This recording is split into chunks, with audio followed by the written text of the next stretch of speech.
Welcome back live to the Edward Fowler Show here on March the 26th, 2021. We are live as usual. Now, usually when I come on the air at 6 o'clock UK time, it's usually 1 p.m. Eastern, 10 a.m. on the West Coast. But you may also saw yesterday I posted on my social media that actually it is 2 p.m. Eastern and 11 a.m. on the West Coast. I did not do that in hour because their clocks went went forward an hour about just over a week ago. Our clocks go forward this weekend, so the next episode, whenever that may be, will be back to normal at the usual time of 1 p.m. Eastern, 10 a.m. on the West Coast. Just to let you know that this is a new guest we're bringing on the show. This is a fantastic guest because we're reaching out into the racing world. Now, we don't usually go into the racing world, but I thought, why not? Something different, and it'd be fun to take over the racing world and with drift driving and all sorts. So we're to represent Formula Drift, if that's how you Formula Pro Drift, if that's right, or on the lines of that. We have got on a great guy called Rome. How are you doing today? Very good, very good. Thank you for having me on the show. I'm excited about this. This is awesome. Yes, well, thank you for asking to come on the show. And we were just talking off screen there a moment ago that we have got Adam, one of your former someone who actually follows you on Instagram, who actually appeared on the show recently, called D Money Johnson. I'm just curious to know how did you guys meet? Have you actually met in person, kind of thing? How do you guys know each other? So I actually met him through the street bike world. So previous to me being a professional Formula Drift driver, I used to ride street bikes professionally. So we used to do street bike stunts and different things. And he rode with one of the groups that I used to ride with as well. So we know him through there, and then mutually through some business adventures. And now I know he's out there killing it in the music industry and really making a big name for himself. So I'm super excited about it. John, he's awesome. He's a good guy. He is a good guy. He's a very cool guy. Remember me put him across your profile, and I reached out to you, and then this is how we got here today. This is great. And of course, you're the first drift driver or any racing driver of any kind to come on this show, so it's great to have you on the show. So of course, when you when you were a child, of course, many people get fascinated over all sorts of different things, but for you it was motorsports, wasn't it? Because your parents used to take you to different places all the time. And what got you from an early age to get you hooked and to say, this is something I want to do when I'm old enough to do it, kind of thing? So since I was really young, I remember going to something called the Long Beach Grand Prix, which it's an IndyCar kart race that they have every year on the streets of Long Beach in Southern California. And it's one of the unique events. It's almost like a Monaco for Formula One style. So it's on the actual streets of Long Beach. They shut down the streets, and they build barricades, and they build a full racetrack. They have maybe 200,000 people each year. And I remember going there I was born March 9th, so right after that, we'd go there really, really young age. And I remember going to all of them and just being blown away by race car drivers. And it's seeing them fly around the track, and it was just very inspiring to me. So I loved racing. And then a little bit after that, once I get a little bit older, I remember watching a movie, Days of Thunder. And I remember wearing out the cassette tape. So it was like a VHS style. And I remember watching it so many times that I would wear out the tape. So that was something I grew up with. I grew up around racing. My mother used to drag race. My father still rides Harleys, and it's a big thing. So motorsports and adrenaline and fuel and racing and all that's kind of always been around me. Even though I didn't do much of it younger. But then once I got a little bit older, I started racing RC cars, like remote control cars. That was really exciting for me. I was really hyped up about that. Then got into the street bike world. I love the street bike world. And then I was actually doing stunt shows for drifting. And we got lucky enough to do a stunt show at the multiplex in Tokyo, Japan. And I watched the drivers and the drifters and was like, it's cool to do the stunt riding, but I want to be the main event. I don't want to be the sideshow. And I realized that that's really what I wanted to go after. And then this is now almost 5 years ago. I decided, you know what, I'm done avoiding what I really want to do. I want to become a pro driver. And 5 years ago, I built a drift car and set off to be a pro driver. And it took like 2.5 years to go Formula Drift Pro. So I went Pro-Am. Then went to Pro 2, won Rookie of the Year in that. Then went to Pro 1 last year, and then I'll be running Pro 1 this year as well. Gotcha. It's quite a good history of how you're able, transition from all sorts. Because I was reading some information from you earlier on, and because when you turned 18, you went into a professional stunt driver, and I bet that was quite fun. I bet. What changed your mind to go from being a stunt driver to being a pro drifter? So the stunt driving was actually stunt riding, so it was street bike stunts. Okay. it wasn't in a car at all. Oh, right, okay. When I moved out of the house at like 17 and a half to go to school, I didn't even have a car. I only had street bikes because I used to like put the street bike in my apartment. So I had to make sure I could only get a bottom apartment and then bring it into the apartment every morning or every night whenever I got home. And so it was two totally different worlds, like street bike stunt riding world, and then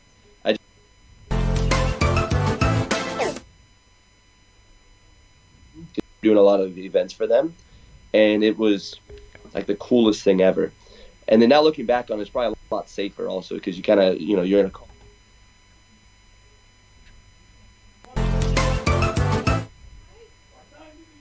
Fast skateboard crash. Gotcha. Apologies for that, everyone. There we kind of deleted a scene by mistake. But it makes sense because I thought, oh my, well, this guy is very dangerous, with these stunt things. But even though it might not have been in the car, but it was still quite dangerous, to actually see you, do stunts on bikes and whatnot. Because I bet that's more dangerous than in the car. I bet. Yeah, it's a lot more dangerous. And the not so good part of it is that there's nowhere really to learn stunt riding. So you don't really get the nice areas to ride until you're already professional. So most of the time,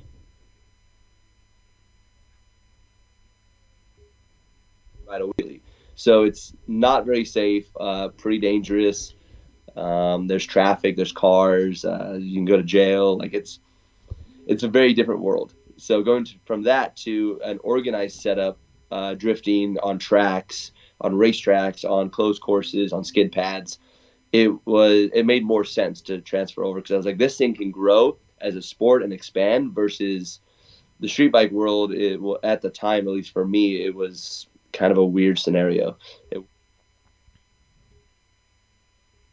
That I'd done it so well that I got past the illegal part and got to the showmanship part. Interesting. That's good to hear.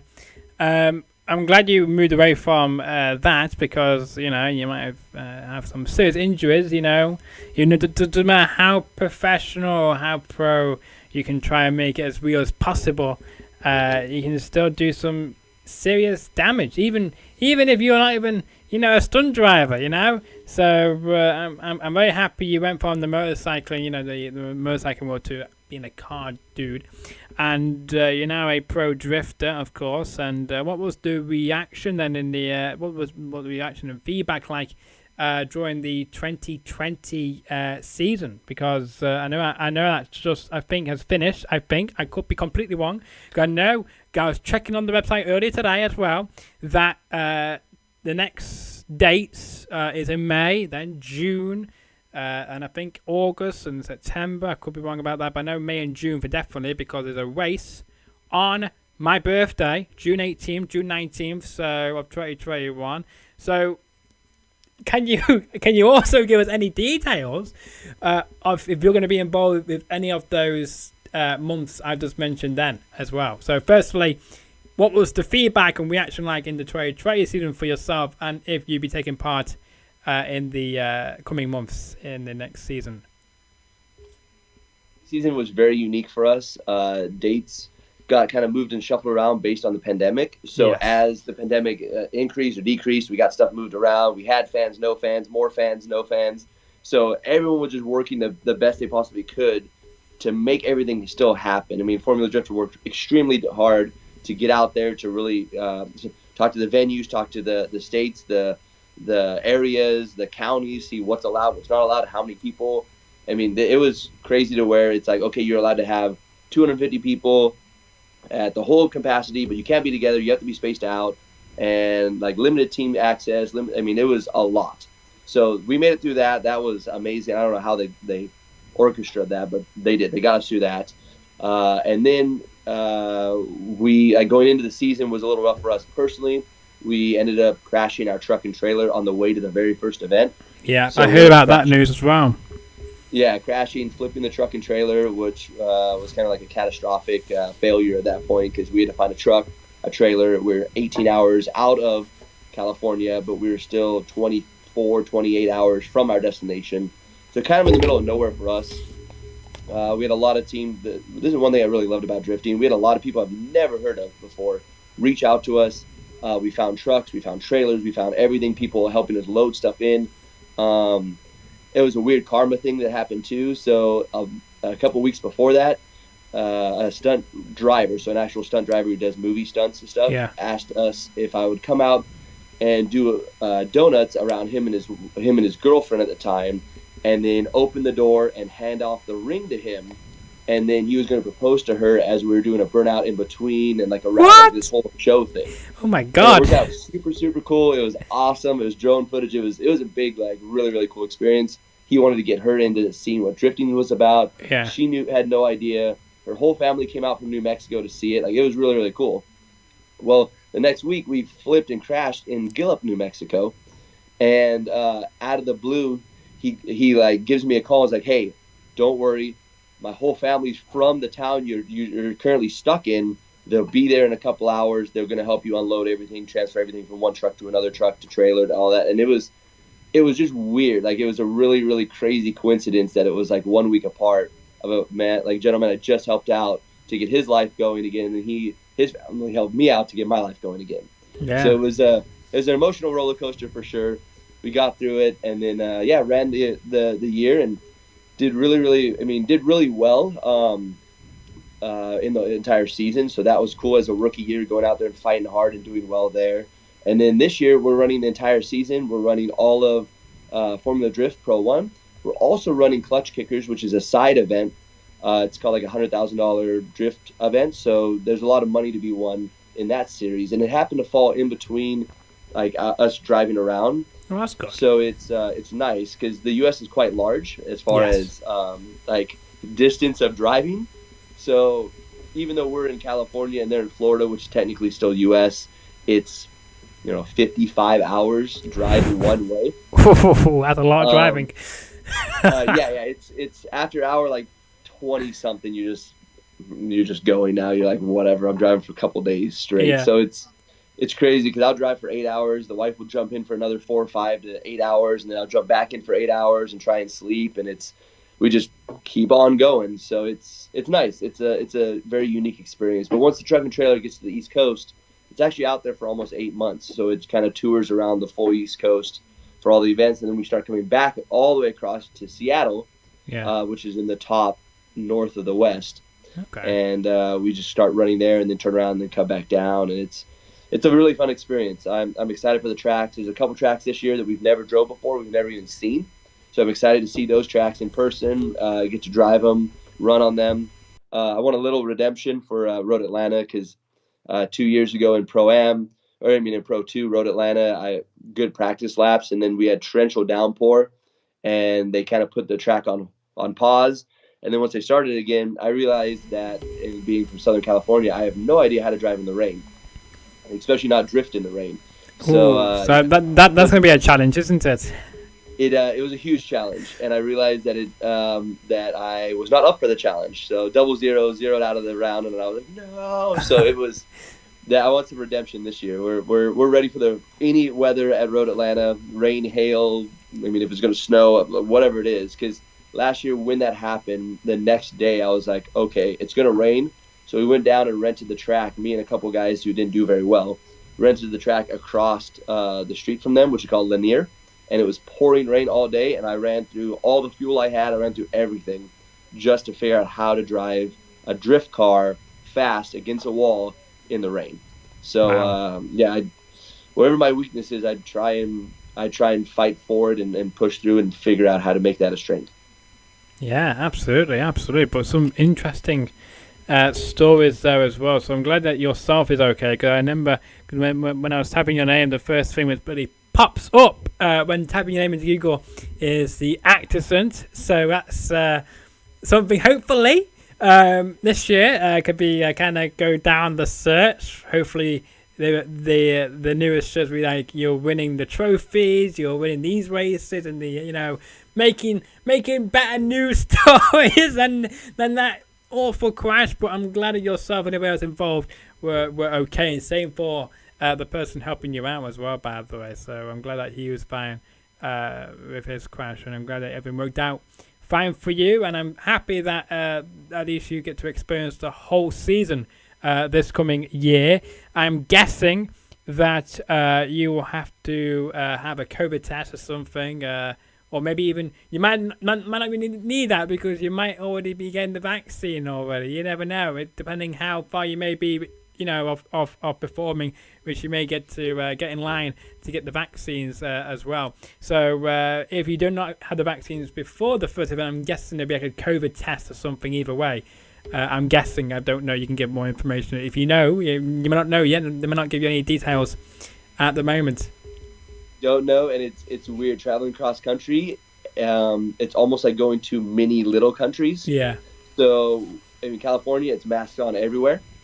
Like just mandatory masks on everywhere. Oh, yeah. You go to like Arizona or Texas or something, like let's say like a red state, for instance, no mask, no one cares. You walk in gas stations, you don't even see people with masks. You're like trying to figure out, like, did the pandemic end while I was driving 20-something hours?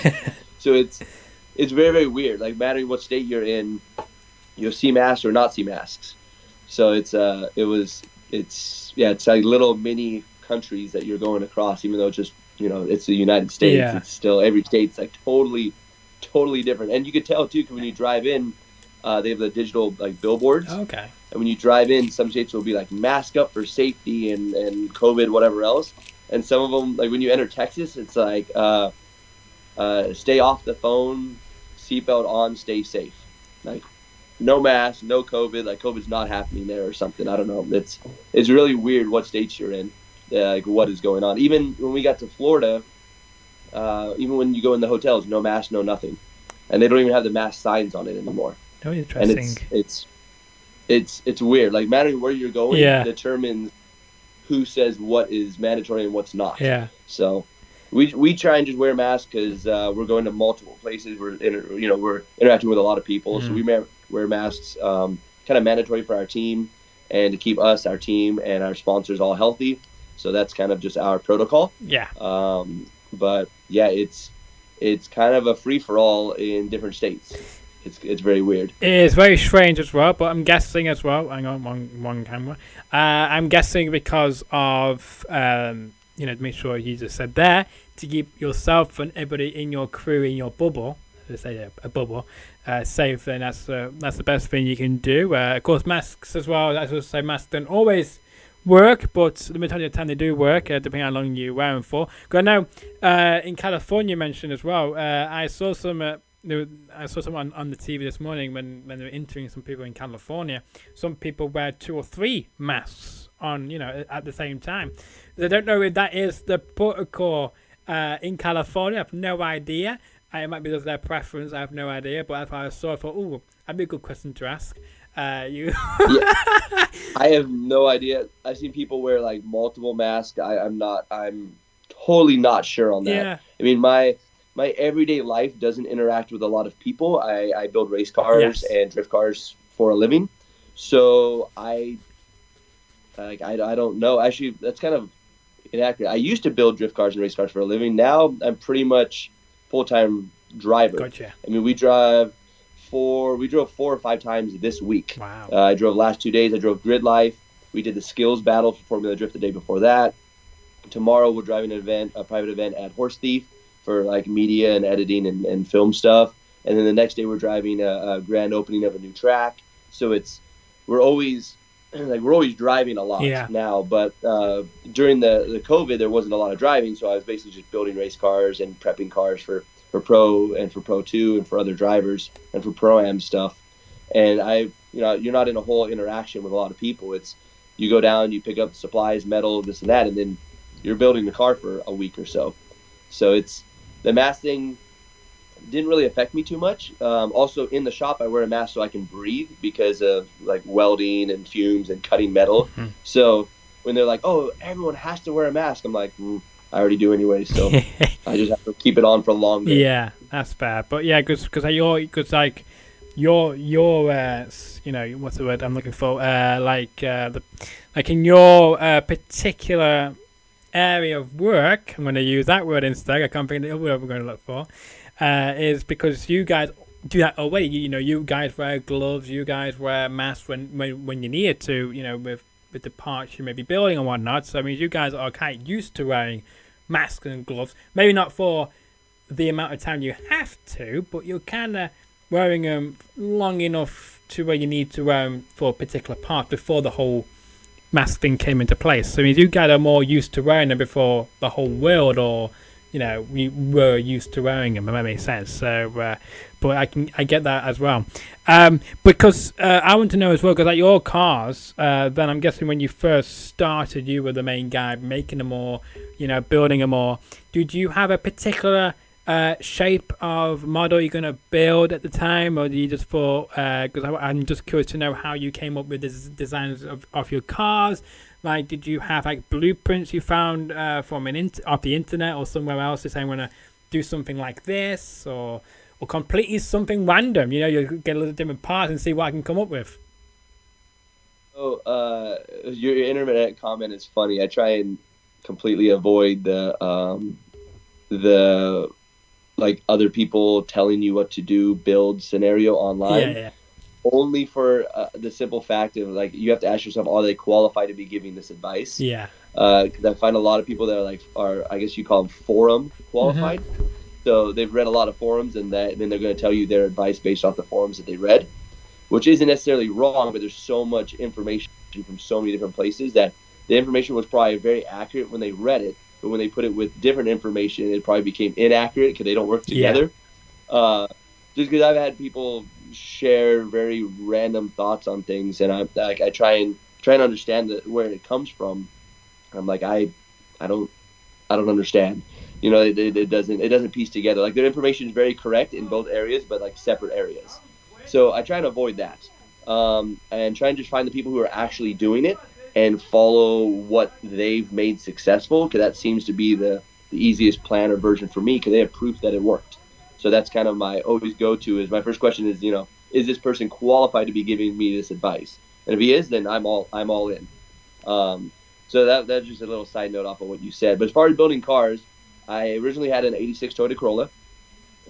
It had an open diff, so we used it for canyon racing and driving around, and just, you know, it was fun. I watched them this, got into the '86 Corolla. What they don't tell you is that it's not really a very good drift car. People do hype it up, but it makes almost no power steering, no like brake assist. Like it's a very bare bones drift car to drive against. And you're like, oh, this thing is going to be awesome. I watched Initial D. It's so fast. That's not the truth. The car struggles really bad. We have a track called Horse Thief, and I remember trying to drift it. And I was like, everyone else is upshifting going up the hill, so shifting up, going up to gain speed. And I had to downshift because I wasn't going to make it to the top of the hill in the car. Oh, no. So, I think it made 80 horsepower, 90 horsepower, 250,000 miles ago. Wow. So, not a lot of power in the car. So, that was my first car. And I went to the very first drift event. I think it was the All-Star Bash 2000. I want to say it was 2016. I think it was the end of 2016. Okay. And I remember Forrest Wang, who's another very big drift driver, famous drift driver. And I remember going down the straightaway, and I'm going as fast as I possibly can, which is probably 45, maybe 50 miles an hour. And he passes me at nearly 100 miles an hour, full sideways, connects the whole track, and just disappears. And I realized that something's going to have to change if I need to compete with this, because this is not practical in any way. He was running about 1,000 horsepower 2J at the time. Gotcha. So I realized, like, okay, we need a game plan. And the guy next to me, it was a gentleman by the name of Daryl Priono and his younger brother, Nicky Priono. And then next to him was fellow Abriliano, which are they drive BMWs. And I didn't know that this is where I was happening to end up. But they were there, and I got a ride along and was like, oh, this is what I want to build, a BMW. I didn't know anything about them. I mean, like I said, I was a street bike guy. Didn't really care too much about the car world. But I was like, okay, yeah, this is what I want to do. And then I look across from my little pit stall, and a gentleman by the name of Jeff Groff. Now he does movies and videos and stuff, but and he's a stunt driver, like actual for stunts. Gotcha. I used to ride street bikes with him, and I look over and he had a turboed E36, and I was like, man, I'm like all surrounded around E36s. This must be the way to go. And then I met another guy, RJ Contreras, who actually owns Big Duck Club, which is a body kit company on my race car right now. So this is where it comes to the building of the race car part. Gotcha. And he builds the body kits. And I realized that I met him a year ago up in the mountains, just kind of drifting and racing around. I was just gripping. I was like, whoa, this is weird that we're like having all these similar connections that I haven't seen people in, 4 or 5 years, and RJ in about a year and a half. And I just kind of ran into all of them at the same place. So I'm like, okay, this must mean that I need to build an E36. So at the time I was dating my wife and traveling back and forth from here to Canada. And up there I was like, hey, babe, I'm going to build a drift car. And she's like, what is that? I'm like, I don't really know, but it seemed cool. So we kind of like looked online, looked around, and I found that there was a guy selling an E36 down the street from me for $1,500. I was like, all right, I can do this. I can do it. It looks a little rough, but can't tell in the photos. Let's go check it out. So I flew back home, went down there to go look at it because that's pretty much all the money I had to spend on it. And go over there, and it doesn't start, didn't run. The windows were missing out of it. The driver's seat, so in the BMWs, the seats tilt towards the middle so that, when you bolt them in, they're straight up and down. Yeah. Well, the driver's seat was missing, so he took the passenger seat and put it on the passenger side, or on the driver's side, so it was actually leaning outside of the window. So when you sit in the driver's seat, you're actually outside of the window of the car. There's a screwdriver in the ignition to get the ignition started. I'm like, ooh, this thing is real rough. And I didn't know how bad it was till actually we got it home later, but he went to start it, wouldn't start. Oh, no. I guess he got pretty drunk or messed up the night before, and he didn't want anyone to steal the car since there was no key for it. So he took the relays out and mixed the relays around. Forgot how they went back together. Didn't know how to start the car. So I bought it no start, no run. He's like, I swear I drove it home last night. I was like, okay. So I bought it for $500. Got it home, and we get it off the tow truck, get it home. I realized that in order to lower the car, you know how you would change the suspension to lower the vehicle? Mm-hmm. He didn't change the suspension. He basically, if this was the spring, he basically cut the spring and then just let it hang lower. Oh, God. The dilemma with that is on a BMW, it's called a beehive. So the spring goes out and then goes back in. Yeah. And he cut it in the middle. So now the big part of it was bigger than the top of it. So it went past the top, oh, my God. and we're just banging on the top of the car. Basically, the body of the car was holding the suspension in the car. Oh, my God. Oh, so my it God. was, she was rough. She was a little rough when I got it, needless to say. And yeah, we tried different ECUs and different things to try and get this thing started. I couldn't get this thing started.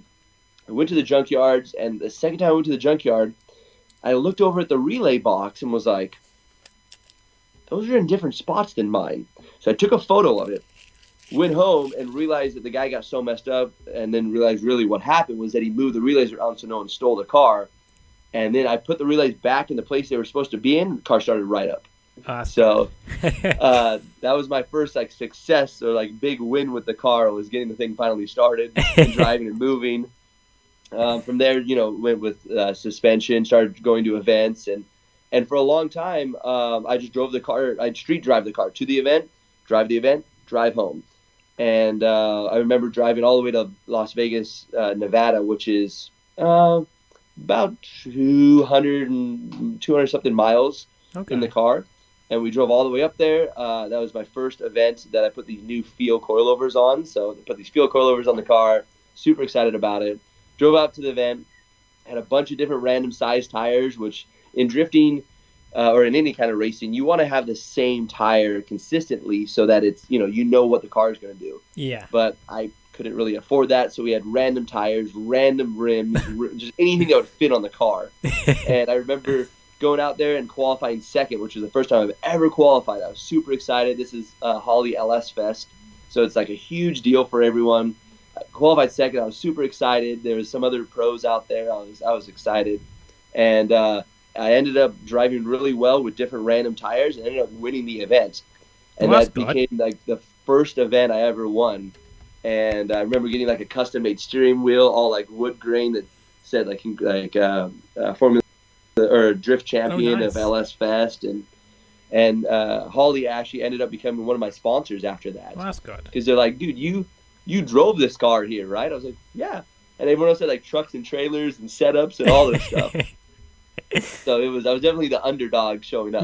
Definitely, most definitely, because everybody else was bringing the high trucks and all this, and you're just like a low budget guy coming with his car, driving it right down the road, right down the highway to Las Vegas, Nevada, and showing them who's boss, and showing them that you don't need these expensive trucks. All you need is just your car, yourself, and your team, maybe, and that's all you need to win. And I'm sure you put it in the map saying you better watch this guy because he's one bad man, with these different wheels. And have you, over the years, have you kept them? Have you kept doing the same, with different wheels, or have you now got enough funds to decide, actually, I'm just gonna have one set of tires I'm going to use for each race from now onwards?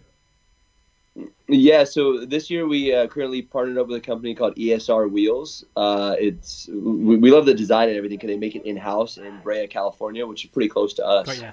But now we run all the same wheels. We carry about 20 wheels to one event, which sounds excessive, except for we go through about 30 tires an event. So we run Federal tires, so they're Federal RSRRs, so they're like a race compound tire. And we go through legitimately 30 tires in one event. So they don't all fit in the back of the car, and I can't really street drive the race car to events anymore. It's a little too loud. Makes just over 1,000 horsepower. Yeah. Our engine's built by Greg down at Millennium Motorsports, who's built race motors for Hillbrun and some of the other big Formula Drift drivers. And then we run a Magnuson supercharger to get the power out of it. So Magnuson they make a twin scroll supercharger that goes on top of the LS power plant, and it's insane. I mean, it definitely scared me the first couple times driving this thing because it is a bad little car. Yeah, or another word for it is a beast. It's definitely a beast. I mean, it's weird to think of how much horsepower that is. So I came from the Corolla that made, let's say 80 on a good day, to a BMW that was stock that made 140 on a good day, to swapping an LS in that car. And then I actually would street drive it with an LS to the track and back. And I remember the very first event. Remember I was telling you about Daryl and Nikki Priono that were pitted next to us? Daryl is now my spotter. Okay. And Nikki is now my crew chief. Gotcha. And Nikki actually works for Saline, builds all the supercars out of Saline. Nice. And he's young. I think he's like 21 or 22. And the guy's just a beast. And yeah, I remember driving. I was following them because they had their truck and trailer, and I was following them to the track, and it was heavy traffic because it was Friday night. And I remember overheating on the freeway in the race car. And because there was no traffic, or there was so much traffic that there was no movement. So they jump out of the truck on the freeway because, I mean, if you guys have ever seen LA traffic, yes, it's pretty bad. Basically, it's a parking lot. Yeah. It's not really traffic. It's like you just strategically park your way all the way to where you're going. And I remember them coming off with tools, and they pull the hood off, and they put the hood in the back of their truck, and they like have a water sprayer, like a bug sprayer. Oh yeah. They have the big bug sprayer, and they're spraying down the radiator and the engine bay to try and keep heat out of the car because we're sitting around a bunch of cars, and my fan is just pulling in more heat. So it's basically going into the radiator hot, coming out the back of the radiator hot, and then because I'm not moving, it circles back around and goes into the radiator hotter, comes out of the back of the radiator hotter, and we just start to heat cycle. And that's what a heat cycle really is. You're just heat cycling the same air hotter and hotter and hotter. So I was getting extremely high air temps, shutting the car off in traffic, like doing anything I could to keep this thing cool. And I remember going out there, and I mean, we made it to the event, but it was a rough time street driving that thing in the summer in Southern California. Oh, that is very hot, isn't it? It was hot, but it was fun time. So it's cool. They're now my crew, and We have another gentleman who's actually an Olympic volleyball player. The guy's it's Carson. You'll see the tall guy on our team. Yeah. He's I think he's 6'8" or 6'9". The guy is he helps you grab stuff off the top shelf for sure. Well, that's always useful. That's always useful indeed. Absolutely. 6'1", but Yeah. he's got almost a foot on me. Which, I know you guys do millimeters, so Yeah. I don't know a lot more than me. Yeah. A lot more. Not too much, but you know, he's up there. He's up there. But I mean, you've had some crazy adventures so far in your career so far. These are some funny stories. I have to say, maybe not funny at the time, but you know, years after you can now laugh at. Well, you know, but that story from years ago, that was a crazy one, wasn't it? One of my viewers called it's Black. One of my regular viewers to say he wants to know how much money did you put into that car. Now I think he's regarding the car when you bought it for $500 when you're using all these different wheels or that business, and then once you were able to build that money up from the competitions you went into, did you do modifications to that car, or did you just buy a brand new car and build that one from how you've got it, like a more expensive car? And I see we've got a cat, an invader, on the stream as well. Unexpected, you know, anything can happen on the show. Usually it's just a phone call, but not today. We get a cat on screen. Animals on screen. Yeah. Yeah. So let me answer his question. The Pro car is actually still the same car. Oh, good. We did not have budget to build another car. It's actually my original car, the one that's all beat up. Yeah. It's continuously getting beat up. And so, yeah, we put the LS in it. We rebuilt the LS. It's now a 6.0, so 6.0, which comes out of any kind of truck in the U.S. So any of the GM trucks or Chevy trucks. It's an iron block motor, which it's ideal for boost, but I would like to run an aluminum block because it's about 100 pounds lighter. There we go. Yeah, the cat's taking on. Yeah, now he thinks we're playing, so now he doesn't want to go away. Come on. Okay. The cat's taking the spotlight, ladies and gents. Now you see it, now you don't. So, anyways, yeah, it is the original car. If I had to price everything out, we're probably between $40,000 to $50,000 into the car now. Wow. Most of that though is a winter's quick change. Oh, yeah. So that's basically a NASCAR rear end, so that we can change the gear ratios around really fast. Yeah. That ends up being, by the time you're done putting them in, about $7,000. Wise. And then we're running a 6XD, which is a sequential gearbox. Okay. To be able to hold the power, and that was a large purchase too. They're about $17,000, and that's probably the largest single purchase I've probably ever had. Yeah. I mean, that's more than the car. That's more than my street bikes. So that's probably the largest single purchase I've ever had is that sequential. And I mean, they're bulletproof. They're insane. It feels like driving a video game. So if you ever played like a Settle Corsa or something, you have a sequential. Mm-hmm. That's what it legitimately feels like. You just clack, clack, clack, clack, clack, clack in any gear. So it's a lot of fun to drive. It's very addicting. I have a good friend of mine. His name's Matt Field. He's also a pro driver. He drives the Corvette for Falcon. And I always tell everyone that he's my most expensive friend, because he'll be like, hey, try this out. I'm like, And sure enough, I tried. I'm like, all right, need to buy one of those. Or even my custom painted helmet by PPK, to Stilo helmet. And I played ice hockey. I was a goalie when I was younger. Yeah. Played ice hockey my whole life. And my father plays hockey as well. And I've always wanted a custom painted helmet, but we never, it was like never in the budget. We really didn't have the money to do a custom painted helmet. And by me being, kind of a youngster growing up, as you grow up, your head changes, you get bigger and things. So you don't keep your goalie gear for very long. Mm-hmm. So there's no point in kind of painting a custom helmet that you have to give away. Yeah. So we just never ended up doing it. And then this time it was like, hey, guess what? Like I made it to Pro 1. Like I want a custom painted helmet, and Matt and Odie, which both have custom helmets, are like PPK's the way. So Patrick up there was like, we'll help you. We got it together. So that's why I have that crazy looking custom painted helmet, because it's something I've always wanted to do, and it was kind of, for me, it was like a milestone. It's like, look, once you're a pro driver, then you can get a really cool custom painted helmet.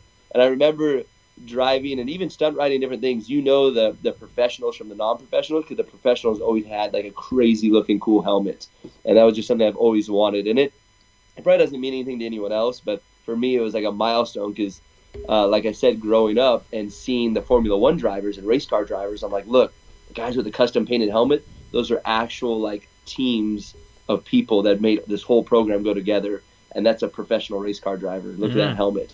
So it was something really cool for me. So that's kind of where I got to there. Back to the car question. I probably have between 40 to 50,000 total in the car, which I'm definitely a lower budget car or build. Well, I would have thought it'd be a bit more. I feel like in the high end. No, I'm very surprised by that. No. Some of the larger teams. I mean, I know people that spend $400,000 just in R&D and suspension for 1 year. Okay. So it is a very big deal. You have to keep in mind Ford is backing a couple of the drivers. Toyota, a couple of drivers are factory Toyota drivers. I think 4 of them this year. Factory Toyota drivers. You have some large teams. You have in different areas. Let's say not in Formula Drift, but in different countries, you have Red Bull teams, which are very big teams. I mean, they're Formula One teams. Yeah. So their budgets are quite larger than the budget we're personally working with, but we're building it up. The budget's going up. We're getting nicer builds, nicer cars. We're putting together an insane car for next year that we can't really release any information on it, but very, very cool car for next year. All I can say is that it's a newer, updated BMW chassis. New chassis, new power plant. Comcams is one of our sponsors for this year, and we're building an insane motor for next year. The target horsepower, I can tell you guys that target horsepower is about 1,400, which is just a lot of horsepower. I never dreamed that you would need that much horsepower for drifting, but it's coming to that. So I remember getting beat last year by Dean Carney, who's an Irish driver, and he has a twin turbo Viper. Wow. So V10, I think it's V10 twin turbo. Wow. Which it made like 1,610 horsepower. Like crazy, astronomical high numbers. It certainly is. So, yeah, it's crazy where it's going. But yeah, very, very excited. And like I said, this is a very budget build car. We're probably between 40 to 50,000 total for the car, which it sounds like a lot, but if you buy like a brand new Lexus, it's the same price. So it's not a lot when you think of racing. It's probably the cheapest way you could get into a professional racing sport. Because $50,000, you throw $50,000 at like Formula One, it's probably not even a piston in one of their motors. Most definitely. There's going to be more of Rome in just a moment now, because earlier in the show I pressed the wrong button, and I deleted a scene my software, so that's why you can't see me and Rome on the same screen as he comes before. So I'm going to quickly fix that right now in a moment. But you can find, in the meantime, I'm going to fix that in a moment. Before we do that, I'm going to say, because throughout this show I've been showcasing Rome's social medias on the screen. As you can see, you can find him on Facebook at Rome and his last name. I will say it, but I don't want to mispronounce it, so I'm just going to say Rome. His name is on your screen, facebook.com/Rome and his last name. He's also on Instagram as well, which is at RomeCP, much easier to say. So if you do follow him on Instagram and like him on Facebook. You're also on TikTok. I think it's the same name as on Instagram. I could be wrong. But you can tell us. I am on TikTok, but I'm like questionably on TikTok. Still trying to figure out how that whole platform works. Instagram is probably the best option. If you message me or DM me, I can totally answer. And we can chat. We can hang out that way. That's fair. And also you're on YouTube as well. You got your own official YouTube channel as well, doing for your behind the scenes look and vlogs you do as well. It's very good. I enjoy them. As well, and what's the name of your YouTube channel? It should be under Rome. It originally started out as Imagine Garage. We've shifted it over, so it should be under Rome Drifts. Okay. So it should be easy. You can find it under Rome Drifts or Rome Charpentier, which is my last name. We kind of link everything, so it funnels you all to the same YouTube. Yeah, absolutely. And Mike, who's messages in the comments saying, "Wow, thanks for the answer." So he really appreciates the answer to your car question there. Now, of course, you won't see nothing here on this scene because I'm now going to give you a behind the scenes look on this show, because usually you don't see this happen, but you are. So you're going to see how I build a scene. So I apologize for this, but you will in a moment. So you can see all my scenes. So I'm looking for this scene. This is my background scene, as you can see here. So, and then we'll bring in my other image, which you will see here, and then you will see that, and then we're going to transform and fit the screen, and then I can make that even smaller and put me there. And then we will add in Chad, not Chad, my guest here, Rome. And you can see on your screen here. Don't know what I called you Chad for. That's been pumped into my head. This is very unusual. I'm not offended. I don't know why. I don't know. It's getting late here, obviously. Well, I was awake, see, because when I responded to you this morning, I was I went to the bathroom, and then I thought, oh, I'll just go on my phone just to see if anyone's messaged me and whatnot during the night. And I seen your message. I thought, oh, I better respond to this because of the time difference. So I thought I better message you back in case, because you might not see it, and then you might be and you might think, oh, what time do I need to come on that? So so there you go. You can now see us here on the show now. So one of the questions we were talking about off the air before was you got invited to come to the UK. I'm guessing you must have got invited maybe late 2019 or 2020 before the pandemic hit. Of course, you can't attend because of the restrictions in place with our countries and whatnot. But hopefully, once restrictions end, you can come over here and compete. But can you tell the viewers what you told me before about what competition it was going to be for, and did you know what cities you were going to take part in? So we actually don't know too much of the schedule. The schedule is being put together right now. We were looking to drive either King of Europe or Drift Master, which are both big series out there. Along with that, they are putting together an FIA, I guess, event. It's a full drift event, but FIA normally runs in Japan the last 2 years. Oh, okay. And now they've moved it to, I believe it's Russia, the bottom part of Russia. I'm not sure exactly where. It's at the track Bikerniki. So it's a track out there, somewhere out in Russia. Or it might be in Lithuania or Latvia. It might be in Latvia, actually. I'm not totally sure on that. But basically, it'll be out in that direction. And then King of Europe is kind of all different parts of Europe. I know we go to Ireland and to some other places, so and to Poland. So I'm super excited about any of those events. We're just trying to see what is allowed, what is available for COVID. We're actually putting together another car. So what would happen is the new pro car that we're building for 2022, we would run here in the States. And we would take the current pro car that's already tested and we already know it works and ship that one to you guys out there. So we would be able to drive all the events out there in the current pro car that would soon be turned into the European pro car. Cool.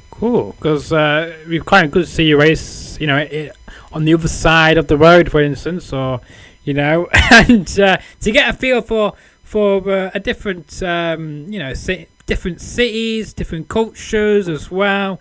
So hopefully that can happen for you in the near future.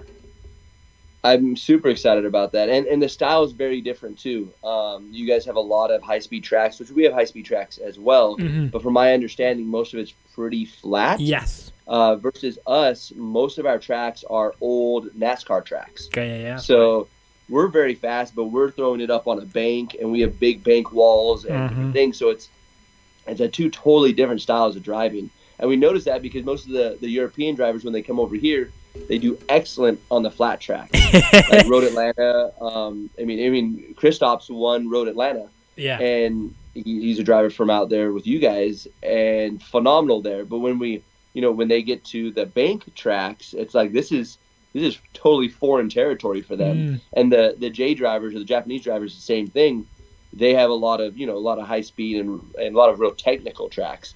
But when you throw them up on the bank, it's like this is something they've never seen before. Yeah. And for us, it's the other way around. Like bank tracks, I feel super comfortable on, but real technical, tight, like high speed or technical tracks are different for me because we're not used to that. We normally throw it fast, but we throw it up against a bank, and that wraps us around the corner. Versus throwing it fast and then just a 90-degree turn.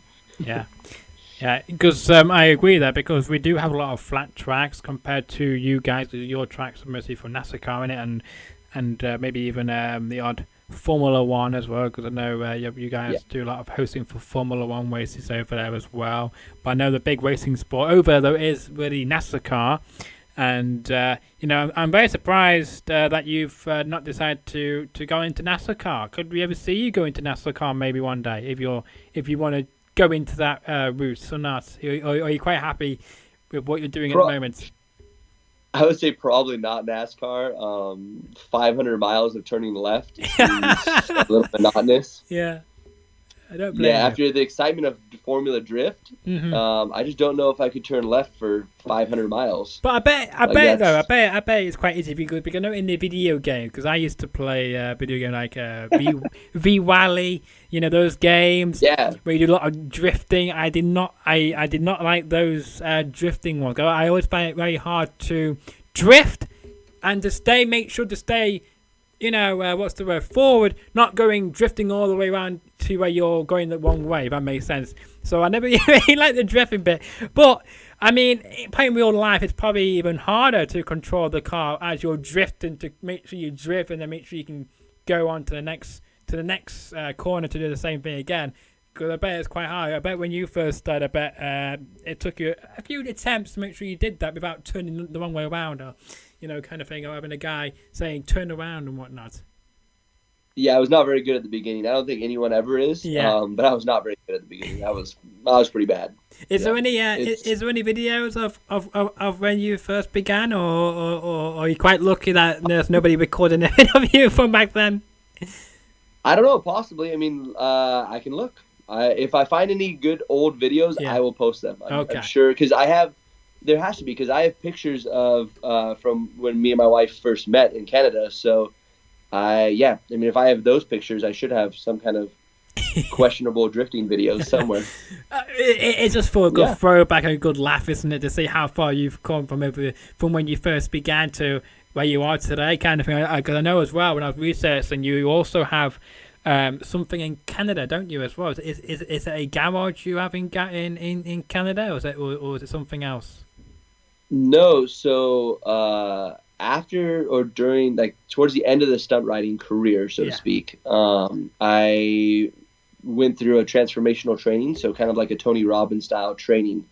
And as I was going through all that, I realized that, hey, I enjoyed changing people's lives. I could really, kind of really dig this. So I decided to be a trainer. And in order to become a trainer, it costs money for the training, which I realized that it wasn't even about the money. It was actually about the desire to do so and figuring out if you could find your way to make things happen no matter what. And that was probably one of the biggest lessons I ever had. And at the time, I was trying to build a rally car. I thought I wanted to do rally racing. Turns out I didn't. I couldn't afford it either way. And so I built a rally car and never really got a chance to drive it. One of my buddies down the street owns Rally Candy. He called me randomly and was like, hey, I have a driver. He drives for us. He's in first place in Rally America at the moment. He has totaled his car on the last stage. He's still in first place, but he does not have a car to run. We don't have time to build a car. Can we buy your rally car? And it happened to be about $500 more than what I needed to become a transformational trainer. And it like how it all worked out, I just kept pushing, and I wasn't even thinking about selling the car. Gotcha. So he just randomly hit me up, boom. And that was the money I needed to become a trainer. So I ended up using the money, became a trainer. So I had to kind of let go of who I was or who I thought I was for who I actually wanted to become.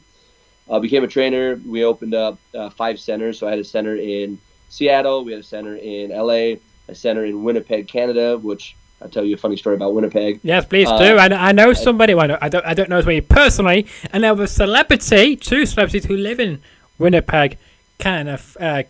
Canada. I don't know if you will know them or not. You probably won't, because you're probably got more famous people than them. But go carry on with your story. Right, I'm interrupting you. Hey, I want to hear about it. And then like Bogota, Colombia, and Cape Town, South Africa. So we were traveling a lot for that. And in my training in Canada, I was training. It was Friday, and we're just training. I forgot my lunch, or forgot to make a lunch, and ended up going outside, looking around, and was like, let's go have Asian food. And it was weird because in the training, they're kind of like, all right, like, what do you really want? And I identified exactly what I wanted. And it was like, as far as in a wife and in a spouse, like, what do you exactly want? So I kind of made a full list of exactly what I wanted. And it was weird because as I went across the street, I went over, and my waitress at the time was exactly what I wanted as a wife, and had a conversation with her, talked to her, found out that she was only like filling in at her auntie's restaurant. Oh, nice. She was supposed to be doing something else, and ended up talking to her, kind of going out with her, dating her for a short period of time, for about 2 months. She ended up going back to Vietnam, which is where she's actually from. Gotcha. And I was like, hey, I'll go back to Vietnam. And then all these things started rattling in my head. I'm like, well, when am I going to get a chance to go back there? And maybe I should ask her family for, permission to marry her, because I know she's the one for sure. Like, as soon as I saw her, I was like, yep, she's the one, that's it. Before I even had a conversation with her. And it was awesome. And then I realized, like, I don't have a ring. I should probably bring a ring. What if they say yes? And that just escalated to proposing to her in Vietnam. That's nice. And ended up proposing to her 2 months after I met her, and we've been together about 5 years now. So it was a very, very crazy, I guess the world likes momentum and speed. It was meant to be. It was meant to be, wasn't it? It was meant to be. But I remember that, back to my funny Winnipeg story, I remember the first time I went up there in January. Now, I'm in Southern California, so it's quite warm here. Mm-hmm. I remember going out surfing, and then be like, okay, I got to get on a plane later to go to Canada or go to Winnipeg. So get on a plane. I can't remember if I had flip-flops on or not. I think I had shoes on. So I had shoes on, I believe shorts, and just got out of the water from surfing. I'm like, cool, grab a sweatshirt, different things. Because in California, when it gets cold, it's not very cold. It's probably, let's say, 17 Celsius. Oh, okay. I had second plane because you have to fly to Denver and then Denver to Winnipeg. The lady says, I'm like, no, I'm at Winnipeg, right? They're like, yeah. Okay, well, sir, do you know where you were going? I'm like, yeah, it says Winnipeg ticket. And they're like, oh, have you ever been to Winnipeg? I'm like, no, why? She's like, well, currently it's minus 53 wind chill. And I don't think I was ready for that. When I landed, it was, I thought I was going to die. Like, it is so cold that I have no idea how cold 53 degrees is, or minus 53 degrees is Celsius. Yeah, it's very cold, isn't it? It's pretty cold. When you leave the water from surfing, it's 75 degrees. So it's like, what is that? It's 24, 25 Celsius, and I'm surfing to negative 53 degrees Celsius. It was ridiculous. It was ridiculous. So that was my random experience flying into Winnipeg, like landing and looking around, like, where am I? Like, am I still even? Is this a inhabitable place? Like, where am I? Now, I've never been to Winnipeg, Canada before, but is it quite a big area, or is it quite a small, like a town, like a small town, slash city or something? It's like a city, but as soon as you get outside of what's called the loop, there's a city loop. Right. Once you get outside the loop, there's nothing for, I don't know, 5,000 miles. Like, there's nothing in any direction. Oh, okay. So there is a singer who is in a part of a band called Fozzy. Have you ever heard of Fozzy, the band? I have not. Okay. They are a rock band, No. and the lead singer is a guy called Chris Jericho. He lives in Winnipeg, Canada. He's a singer for that band. He's also a pro wrestler who worked for WWE and now works for a new company called AEW. It's owned by Tony Khan, who is a part of the Jaguars, the Jags football team in America. And another person who they hired also came from Winnipeg, Canada as well, called Kenny Omega. So those are the two famous people from that city. And maybe as well Chris Jericho's father, who played ice hockey as well from for the NHL. So 3 people from that famous city of Winnipeg. All made famous. So there's a bit of backstory there. So maybe sometime in the future you might get to meet one of those guys from Winnipeg. If you ever go back there, you might bump into them if they're there. I don't think they live there anymore. I think they moved to a much warmer place like Florida or California or something like that, and came back to the cold. I'm sure Winnipeg. they did. It's. I'm sure that so one of my last questions. I got 3 more questions for you, and then we'll wrap this up if that's okay if you have time for those. Yeah, go for it. Let's go. So the first one is, what can we expect from you in the upcoming 2021 season? Because I don't know if you answered it before. If I'm now rambling on again. Are you going to be a part of the May and June event if they take place as normal, obviously? Will you be a part of those 2 big months, as according to the former Pro Drifter website, I think it is? Yes. So I am scheduled to run all 8 rounds in the Pro car. So we will be in the drift. Okay, cool. Now, I hope that you win on my birthday, because that'll be a great birthday gift for me. So fingers crossed you get to win. Also, as well, people might be wondering how come you're really small on my screen. It's because we've obviously got an internet connection between me and internet strength between myself and my guest Rome. So it's nothing to do with me.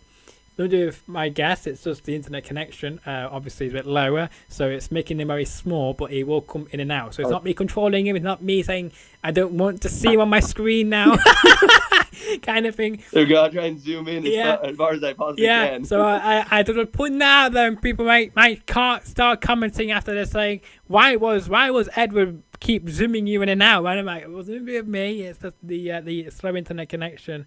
Internet signal we've got at the moment with my guest, but it should fix itself out, as you seen a minute ago. But yeah, I do hope you win on my birthday. It'll be a great birthday present for myself.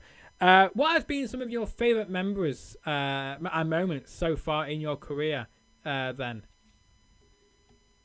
So first largest memory was winning LS Fest, because that was the first time I won, kind of proving to myself that I can actually do this.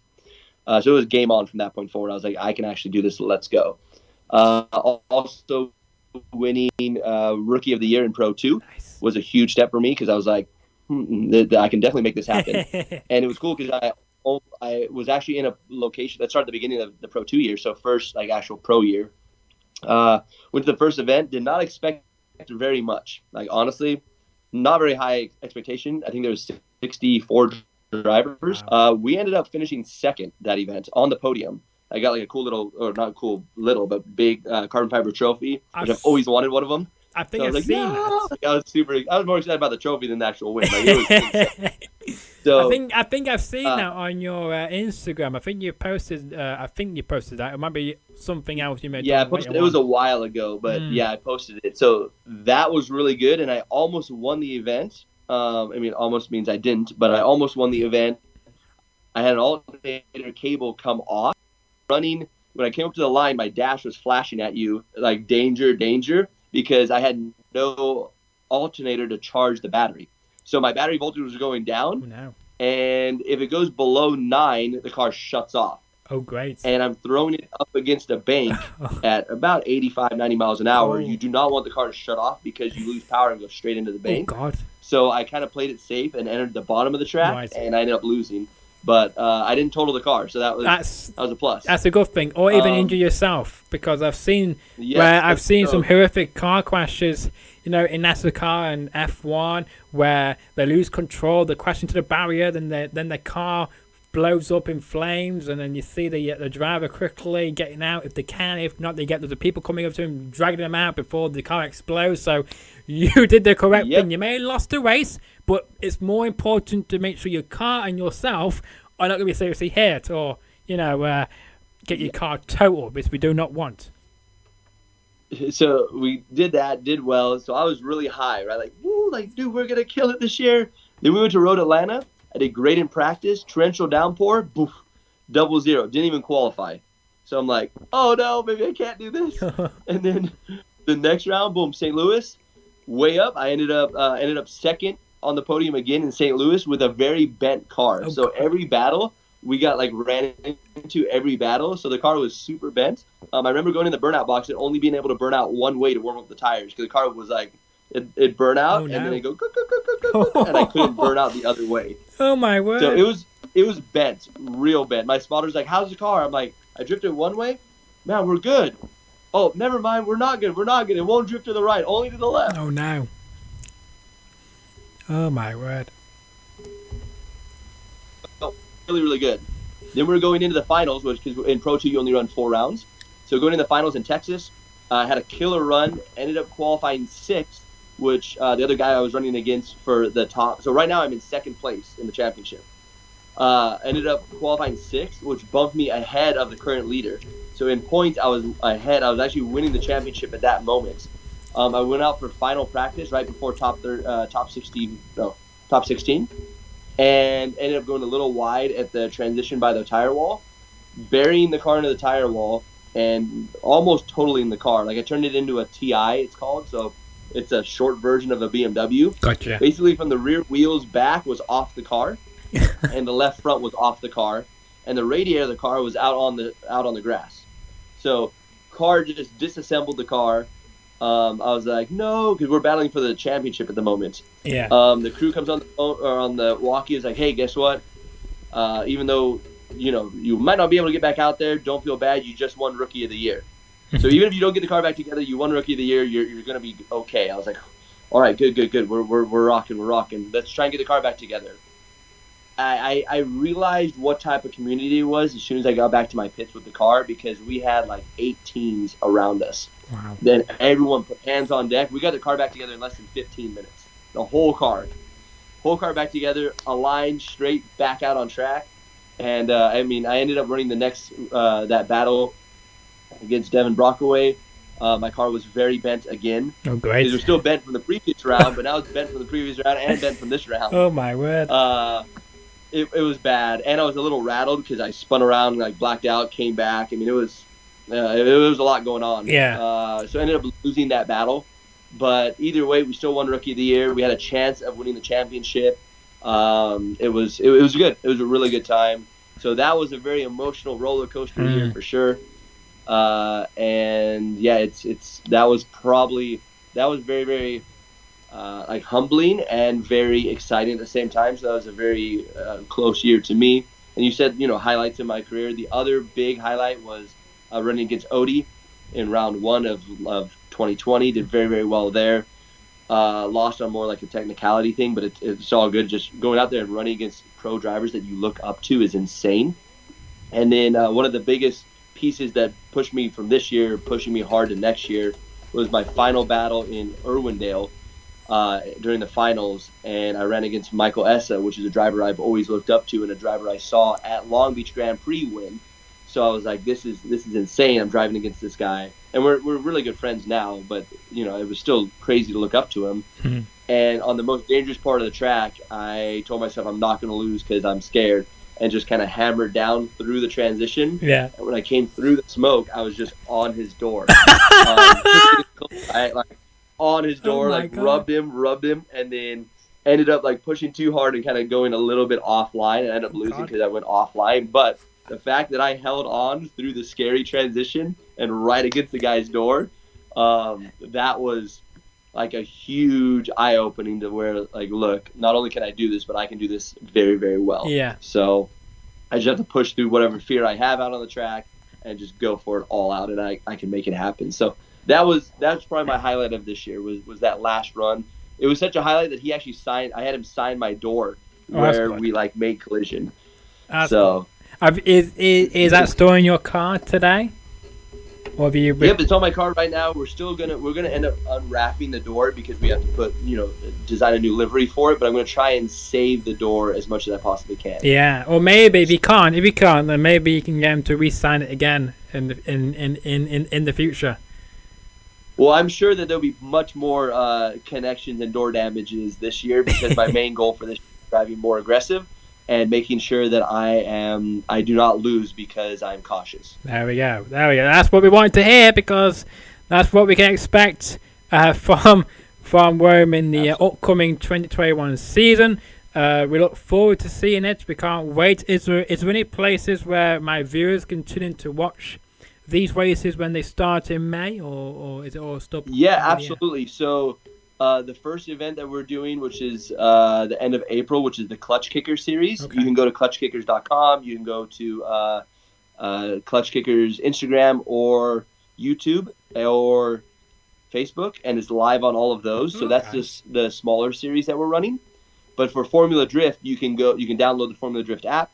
You can go to formuladrift.com. You can go to Formula Drift Instagram, Formula Drift Facebook, Formula Drift TikTok, Formula Drift YouTube, Formula Drift, pretty much everywhere. Like, if you just type in Formula Drift live on any platform, it will pop up live. Oh, that's good. So that you'll be able to see us out there rock and rolling and killing it, hopefully on the podium. Yeah. Well, fingers crossed. We wish all the best luck to you this season. We hope it's a successful season for you and your team, and we hope you go very far to get on to at least the podium, hopefully, or if you can't get on the podium, and hopefully you get to win an award for maybe best car, or best whatever, not newcomer, not rookie, but something in between of one of those awards you can win as well. My last question to you, I'm going to put two into one. If that makes sense. So it is, what other projects are you involved in outside of racing, as well as who would you suggest me to contact to come on this show to follow after you, Mr. Rome, the fantastic race car driver, Formula Drifter? So come on the show after me. I'm not sure if you want race car drivers. We have plenty of them. Yeah, anybody. Absolutely anybody. Anybody who you think would be a good chat and a good laugh like yourself, then Oh, I got a good one. You want a good laugh and a good chat? Josh Robinson. Okay. He's my Australian. He's my Australian driver. Okay. So he drives a Holden Ute in Formula Drift, which he brought it here and we didn't even know what that was. So Aussie guy, super funny, comedy. He'd be entertaining for you for sure. Great, so, great. He's a good one. Most of the pro Formula Drift drivers are very good to watch. They're awesome people. But Josh kind of stood out when you said entertaining. He's entertaining. He's the guy that we just went ice drifting with. So if you guys haven't seen ice drifting, check out the YouTube. We have a whole video of us ice drifting in Minnesota on a frozen lake bed. Or frozen lake, actual frozen lake. So I don't think the ice fishermen like this very much, but it was really, really cool. I hope the pond didn't break when you were doing it at the time, because I would not want your cars to be sinking at all. Or to sank to say. And because I thought not because you were very entertaining and very with your hilarious stories. I thought, well, let's see if you know anybody else who maybe have some entertaining stories like yourself. So that's a good choice. We'll reach out to him and see if he'll be interested to come on the show. Another one from a different point of view would be Nicholas Priono. Okay. He is my crew chief, but he has a behind the scenes version of who I am. So he sees us from a totally different point of view. He's the one putting the car back together every time we wreck it. He's the one who he works for Saleen, builds the supercars. He's an awesome guy. I think you'd have a lot of entertaining information from him as well, and stories from him, because of him and his brother. That's really what got me to drive the BMW in the end and help me put the LS together and all that. So he's a big reason. Him and Daryl are a big reason why I drive what I drive now and why we are as far as we are now. And also as well a big inspiration as well. You can't rule that out. A big inspiration to why you're here today with all your fans. That's the reason why people, if you did not know that before, you do now. It's a big inspiration to your team, because I'm not really sure, guys. I sure Googled this, but I did not, so I apologize. But you haven't really done much really interviews on YouTube, because there's not many full interviews of you on YouTube. So this is a cue for myself to have you on the first international interview, by the way, on YouTube as well. But hey ho, hopefully some American broadcaster might see the thing. Actually, this guy is a cool guy. I got all these questions to ask, and let's do it. So hopefully you get more attention as well through this with all media outlets as well. But yeah, definitely want to have you on the show. Of course, thanks to D Money Johnson for following myself, and I followed him back, and that's how you popped up into my suggestions on the old social on Instagram. I thought, okay, he's got an email. Let's see if he emails me back, and here we are today. This is great. But yeah, I truly enjoyed this episode.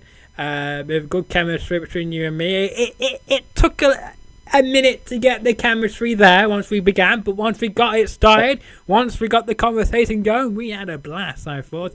And I do hope that you will come back on the show again after the Trade 1 season's finished, and we'll have you back on to have a catch up and see how your season went, to see if you're able to cause much damage to other people, and to see if you're able to go on the podium. Absolutely, I would love that. It's always a pleasure, so I enjoy it. It's a lot of fun with you. Yes, well, much appreciated. We look forward to having you back on the show. We'll reach out to you. When does this season usually end? It does give me a time frame to then contact you to book something. Basically the end of October, November. Oh, okay. That's normally when we go into SEMA and that whole event, and then it normally finishes right around there. Gotcha. Okay, well, I will reach out to you then around October, November time of this year, and see where you've got up to, and see if you'll be available to come on the show, depending how successful you are, because you might be a busy man by then, but we will see, and have you back on the show to have a catch up and see how your season went on. But yeah, it's been fantastic. And of course, you can follow Rome on social media. He doesn't do Twitter for some reason, but he's on Facebook though. He's on Instagram, so if you like him on Facebook, follow him on Instagram, and share them both accounts to all your friends, to all your racing friends. If you enjoy drifting and you never heard of this guy before, then follow him, support him. Make sure you check out the Formula Drift Facebook, Twitter, you name it. It'll be live with all the events and other events Rome and other people will be taking part on throughout this year, because it's going to be what's best for business. It's going to be awesome, so check it out. And it's the second event we can actually promote, because for the past year we can't really promote stuff, but we can promote this because in April, May, June, hopefully July, August, a bit far away, but April, May and June, it's round the corner. So we're going to say these events are going to be taking place, so enjoy them, check them out, and we wish you all the best of luck, and we appreciate you for accepting to be on the show today, and we look forward to having you back on. Hopefully, maybe you might begin a Twitter account, because there is a Twitter account of yours, I think, on Twitter, but you don't use it. I did not that I know of. Okay, that's cool. well, the person who created it last used it in 2019, so it looks like you. So I don't know if you did create one and then didn't really do anything with it, but I don't. But will you join Twitter one day, or do you not like Twitter, but either prefer what the platform you're on? Honestly, I spend so much time out driving and building cars and working with stuff. I don't really have a whole lot of time for social media stuff. Yeah. That's probably my biggest downfall, because I feel like we do a lot of really cool things. This year I partnered up with Garagistic, which is they make BMW aftermarket stuff, by far the best stuff I've ever seen, and it's all made in-house down the street here. So we do so much stuff with them. We're working with road racing with them now, and other huge projects and crazy swaps and weird builds and even building some weird Mercedes stuff like 190Es and diesels and and we have so much stuff going on with all that I haven't really had time to get on Twitter or even understand how Twitter works. Yeah, that's so fair. I do apologize about that. No, it's fine because when I was going to promote on my social media, when I couldn't find you on Twitter, I won't tweet it on here. I'll put it in a fleet because they've introduced a thing now where you can, like on Instagram, where you can post an Instagram story. You can now post like a Twitter story, but it's called a fleet. So I just posted a picture of my fleet to the people who follow me in case they want to know that I'm interviewing this person tomorrow at this particular time. I'm tweeting it out because if I tweet out, it won't really go anywhere because it won't go to you because you're not on that platform. So there's no point tweeting it out, kind of thing. So I just thought, there you go. Yeah, I apologize. No, it's fine. It's fine. I thought I'll ask you that question while I got you here, so that's good. But yeah, it's been a pleasure to have you on the show, and I do hope you enjoyed it, and I do hope that you will come back on later the show as we discussed, and we wish you all the best to yourself and to your whole team, and yeah. Look forward to it, and I'll reach out to the two people you recommended and see if I can make them to come on this show because they've kind of now got no choice but to accept to come on the show because they've been called out by Mr. Rome here, yes. Ladies and gents. So there you go. But it's been a pleasure having you on the show, though. And if you enjoyed tonight's episode, make sure you do like it. Make sure to share it around to all your friends. Make sure you follow me on my social medias across the bottom of your screen there on Twitter. _Edward Fowler _ and of course on Instagram Edward Fowler Show and my official social medias. There'll be a clip coming out from this episode tomorrow night around this time tomorrow night, so make sure you tune in for that on my social media if you want to see a clip from this interview as well to entice more people to watch it because for some reason I have 186 followers on Instagram but only got 125 subscribers, so I need to get them people to come and subscribe to this channel since they follow me on Instagram, if you know what I mean. And also make sure you leave a comment in the comment section below. Let me know what you thought of tonight's episode. Did you enjoy my question? Did you enjoy Rome's responses? Did you think I should have asked him something else? If you've got questions for Rome, if you want me asking the next episode I do with him, then leave them in the comments below.